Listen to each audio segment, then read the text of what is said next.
Do your magic.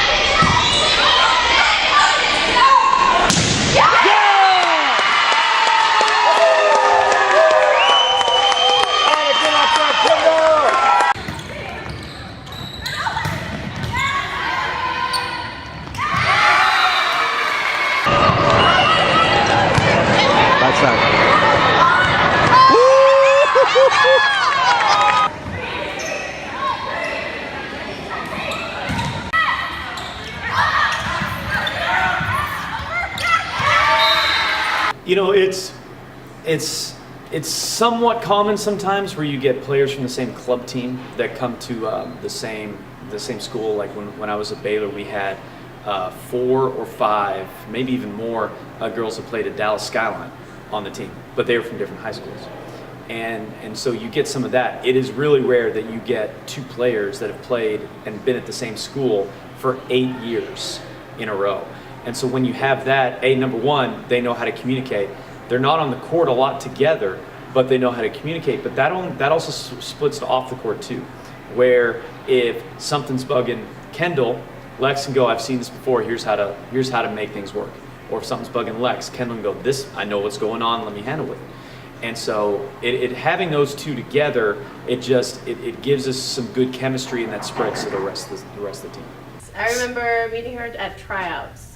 Really? At tryouts freshman year. Oh yeah? She was always either with me or on the other side. But our favorite memory is we would show up early in the morning before school. Yes, drop us off super early. And she would always bring her lunch, and she wouldn't like certain grapes that she had in there. So when I would walk in there, she'd be like, "Do you want my grapes?" So I ate those, that's how we became friends. That was a little connection. I remember meeting her at tryouts. Really? At tryouts freshman year. Oh yeah? She was always either with me or on the other side. But our favorite memory is we would show up early in the morning before school. Yes, drop us off super early. And she would always bring her lunch, and she wouldn't like certain grapes that she had in there. So when I would walk in there, she'd be like, "Do you want my grapes?" So I ate those, that's how we became friends. That was a little connection. Nice. So, do you remember just first impressions about just as a volleyball player and those first practices? I thought she was funny. As a volleyball player. Well, okay, let's go with funny. What was funny about her? I don't know. She was just, when we were freshmen, she was very goofy. Oh yeah? In a good way. She was goofy, but it definitely made the team a lot more funnier. Thank you. Well, I remember Lex just being like this quick little thing, like and always really loud, and just like she's always been a leader. Like ever since I've known her, she's just somebody that I've looked up to, not literally, but figuratively. Throughout the years, Kendall has definitely grown up volleyball, definitely. And in high school, with our coaching, she kind of struggled a little bit. She wasn't on varsity till her senior year with us, and a lot of us already moved up since our sophomore. So definitely her coming up our senior year, that was when she finally found her like voice and grew up a little bit. But then once I saw her in college our freshman year, I was like, oh my God, Kendall, that's Kendall. Like, dang, she grew up. Okay. Finally. Right. So you guys played each other the freshman year. Where did you go?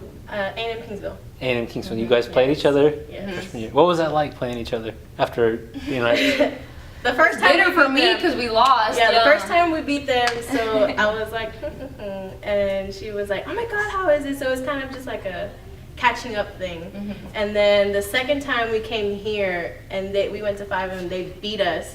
So in the back of my mind, I was like, I'm not gonna hear the end of it from Kendall, and I didn't. So that oh my God moment, like Kendall, like what happened? Like what did you notice that was different? She definitely, from the other side of the net, she definitely looked more of a leader. Like everybody looked to her. And in high school, it wasn't kind of like that until our senior year. So it was like Kendall this, Kendall that, and I thought that was a great thing because she's definitely gone through a lot of obstacles, and Thanks, Lexi.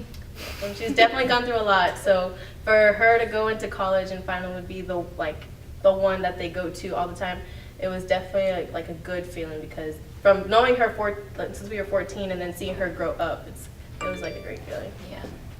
Definitely, just the leader aspect. It's not even her being a setter. It's just when she gets on that court, you know, she wants to win, and it's just as bad as I want to win. So just that presence of somebody saying, you know, like, no, it's not okay. We're not going to play at that level. We're not going to, you know, go down to this team's these weaknesses. You know, we're going to highlight all of our strengths, and just that voice. You know, she's very loud. She brings people together, and I think that's just, it pumps me up just as a hitter. And I know, you know, that she trusts us if she gives us the ball. I'm so proud of her for everything that she's done, being the leader that she is, growing up the way, and as a person, as a volleyball player, and just breaking records, period, is just such a great accomplishment. And for her to be one of the top scholar athletes here at the school also, that's hard. It's hard being a student athlete. I just think it completes the circle. I mean, our friendship's going to continue, but just our careers as volleyball players, it kind of just completes it all, because I can't do anything without her, just like we can't do anything without a team. So it just kind of completes everything. And even just like coming from like the little town that we do, like San Antonio is huge, but you know, we're both like around the Helotes area, and I mean, you could go to Bill Miller's and probably run into each other. So, but it's just, that's how our friendship's always been. You know, we can pick up where we last left off. So.